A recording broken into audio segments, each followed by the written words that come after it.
என்னுடைய வணக்கங்களை நான் தெரிவித்துக் கொள்கின்றேன். தத்தோ இக்பால் அவர்களுக்கும் தத்தோ ஷாகுல் அவர்களுக்கும் குறிப்பாக இந்த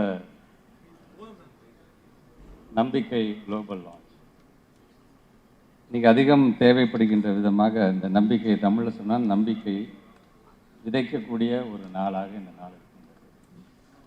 போராட்டமே யார் நம்பிக்கை யார் பெறுவதில் தான் இருக்கிறது. அது நம்முடைய செயல்பாடு, அது ஒவ்வொரு முறையும் அதை நிரூபித்துக் கொண்டிருக்கிறது என்பதை நாம் கண்கூடாக பார்க்கிறோம். இந்த நிகழ்வில்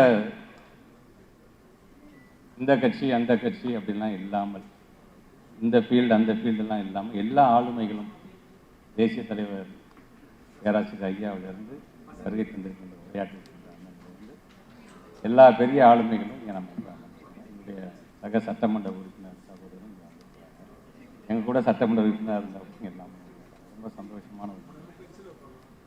ஸோ இது இங்கே பேசியவர்கள் எல்லாம் சொன்னது போல ஊடகம் அப்படிங்கிறது நம்முடைய எண்ணத்தை எப்படி கொண்டு போக போகுது.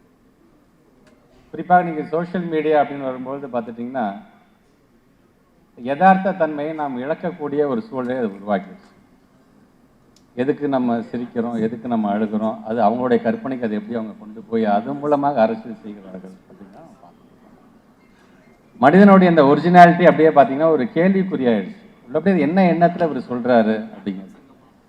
ஸோ அந்த நம்பிக்கையை பெறக்கூடியவர்களாக நாம் இருக்க வேண்டும் என்று சொன்னால் களத்தில் நாம் எப்படி உழைக்கிறோம், அவன் இன்டென்ஷன் எப்படி இருக்குது அப்படிங்கிறத வந்து வெளிப்படுத்தக்கூடிய ஒரு மிகப்பெரிய ஒரு கருவி இந்த நம்பிக்கை அப்படிங்கிற இந்த சேனலை நான் மலேசியா நாட்டிற்கு அரசு பள்ளி மாணவ செல்வங்களை நான் கல்வி சுற்றுலாக்கு அழைத்து செல்லும் பொழுது அவங்க கேட்டாங்க, ஒரு அரை மணி நேரம் எங்களுக்காக நீங்கள் டைம் கொடுங்க, மலேசியா மக்களோட நீங்கள் உரையாற்றிட வேண்டும் என்று சொன்னபொழுது உடனடியாக நான் ஒப்புக்கொண்டு அங்கே நான் உரையாற்றினேன்.